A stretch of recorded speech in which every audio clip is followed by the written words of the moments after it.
Our presentation is entitled Morphological Awareness Intervention. This presentation is brought to you by Ashley Joyner and Amy Scott.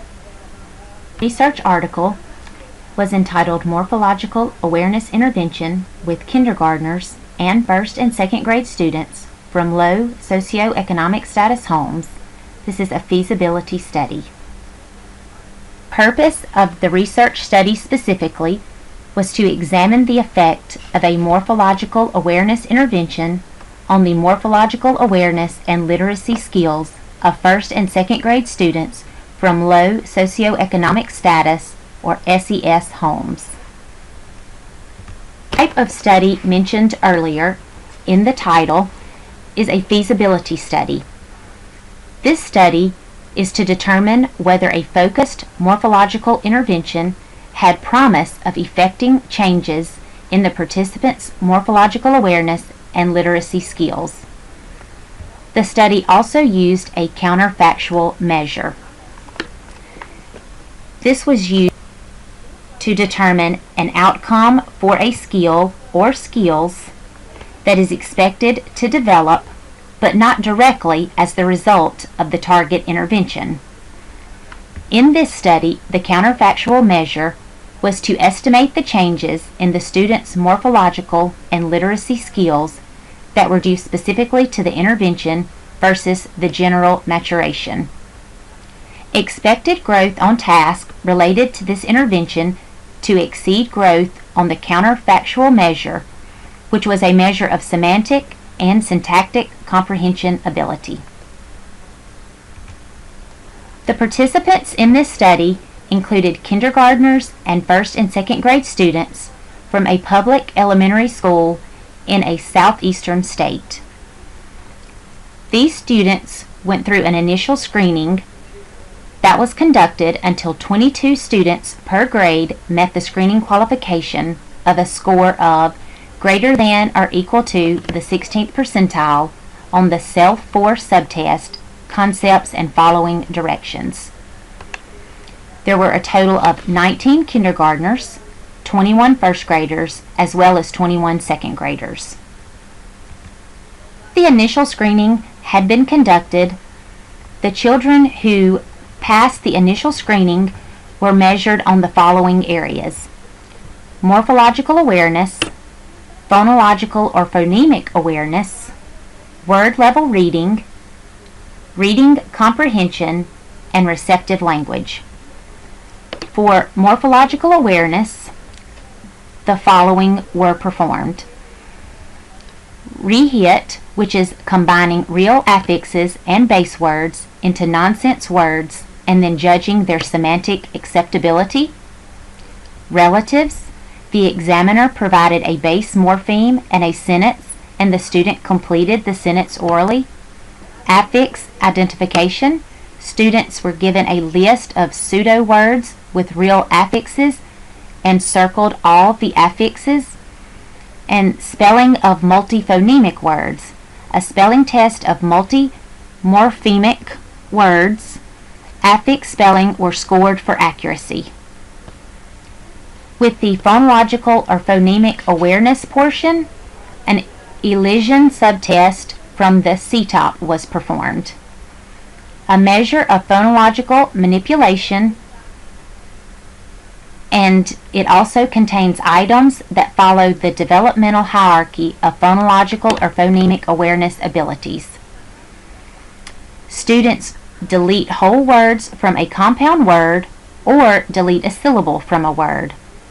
They also delete onsets from rhyme units, individual rhyme units, and phonemes within rhyme units, as well as delete individual phonemes from consonant clusters.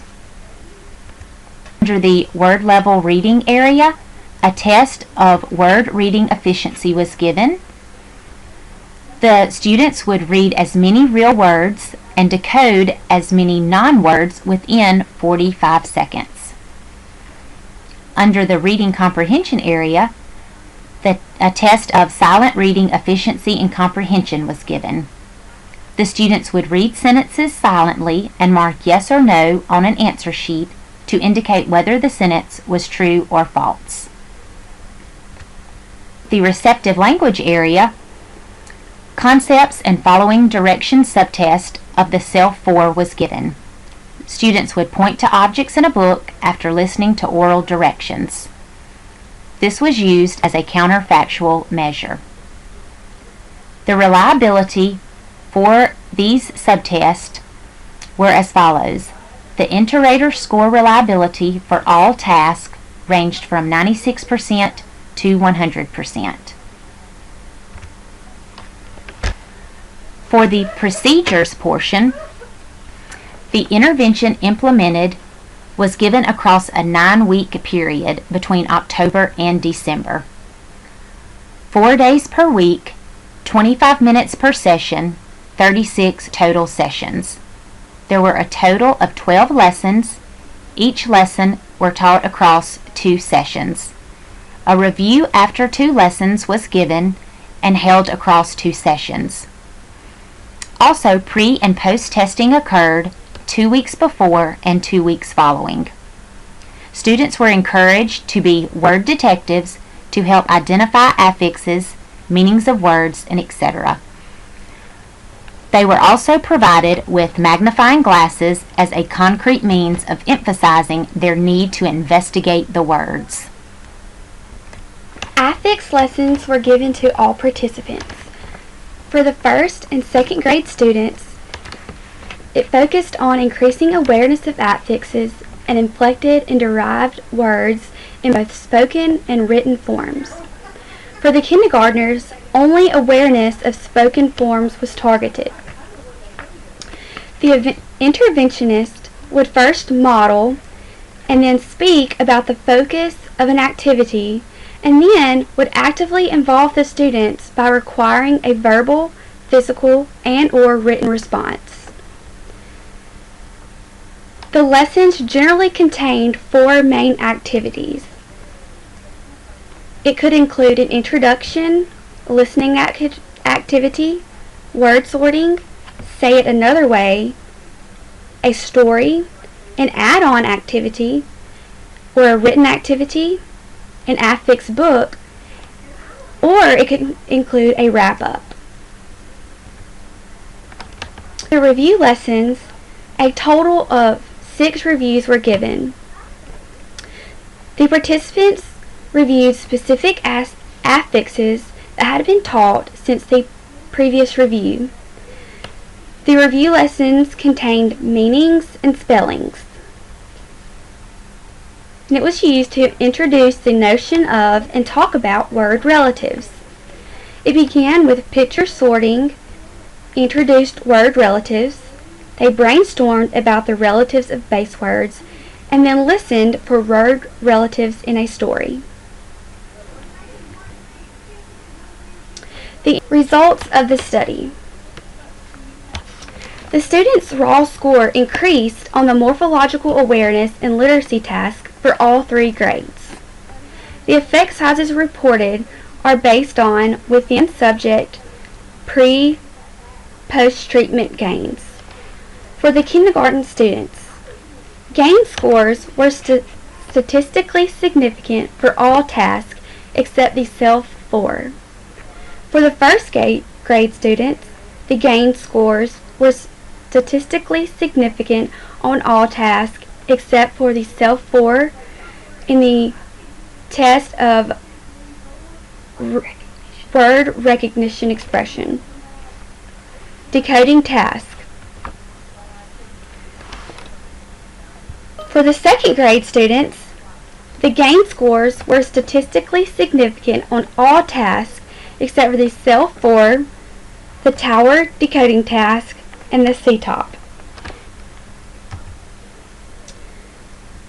Exercises were provided for decoding, phonemic awareness, and the Self-4 subtest. For decoding effect sizes, the kindergartners had large effect sizes. The 1st and 2nd graders had medium effect sizes. For phonemic awareness, the kindergartners and 1st grade students had medium effect sizes. For 2nd grade, they had small effect sizes. For the self-force subtest, which was the counterfactual measure, the first graders had a small effect size, whereas the kindergartners and second grade students had negligible effect sizes. The researchers also recalculated the effect size to account for the growth in the counterfactual. This revealed that it did not differ notably from the original.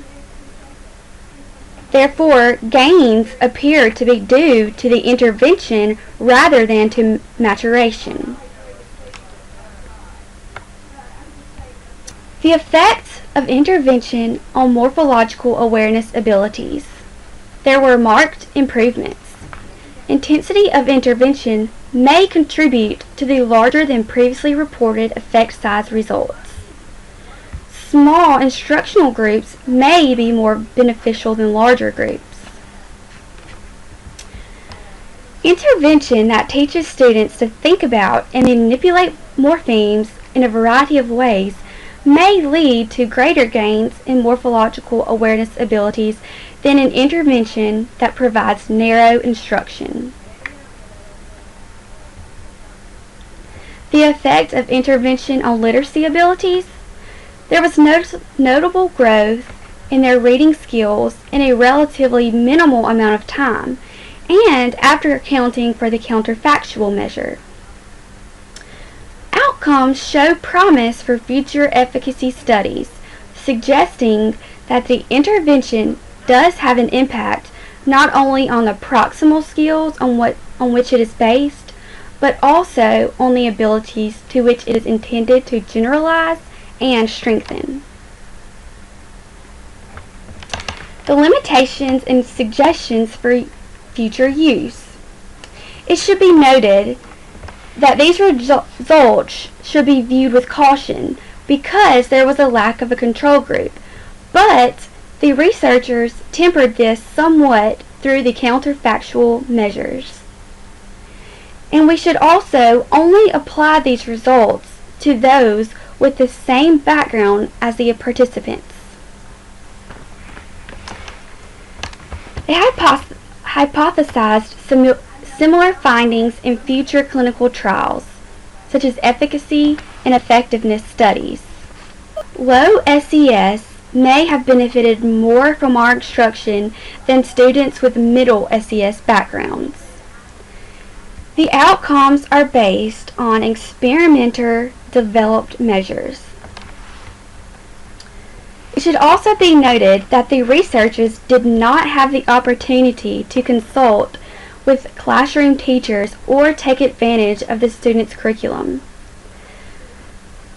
They were unable to control for any influence or overlap of the curriculum on intervention, but also they did not optimize intervention through collaborative interactions with the classroom teachers.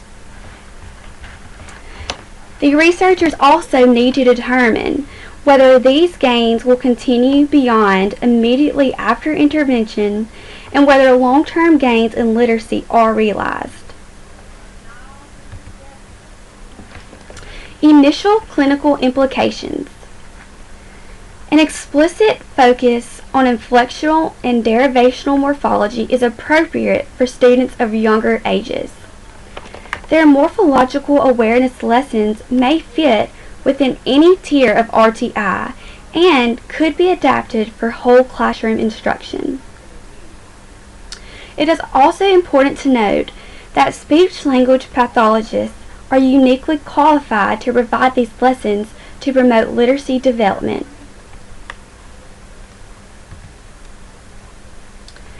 The general impressions that Ashley and I received from this study is that the article was very easy to read and it was very well written.